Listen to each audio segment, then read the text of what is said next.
மணக்க மணக்க PRAN fry என்னோடய ஸ்டைலில் எப்படி பண்ணுறதுன்னு பார்க்கலாமா. ஒரு spoon ginger garlic paste and கொஞ்சம் சிக்கன் மசாலா ஆட் பண்ணிக்கோங்க.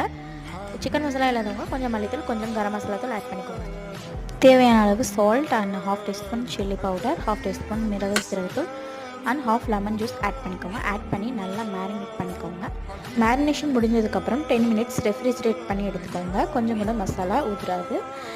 வாங்க இப்போ ஃப்ரை பண்ணிடலாம். நான் வந்து கடலை எண்ணெய் தான் யூஸ் பண்ணியிருக்கேன். அடுப்பை மீடியம் ஃப்ளேமில் வச்சுக்கோங்க. 10 மினிட்ஸில் டக்குன்னு ரெடி ஆகிடும். ப்ரான் ஃப்ரை பண்ணும்போது செம்ம ஸ்மெல்லாக இருக்கும், ரொம்ப சூப்பராக இருக்கும், ரொம்ப ஃப்ளேவர்ஃபுல்லாக இருக்கும். மஸ்ட்டாக நீங்கள் ட்ரை பண்ணி பாருங்கள். ட்ரை பண்ணி பார்த்துட்டு எப்படி இருக்குன்னு கமெண்ட்ஸில் சொல்லுங்கள். ப்ரான் ஃப்ரை ரெடி ஆயிடுச்சு.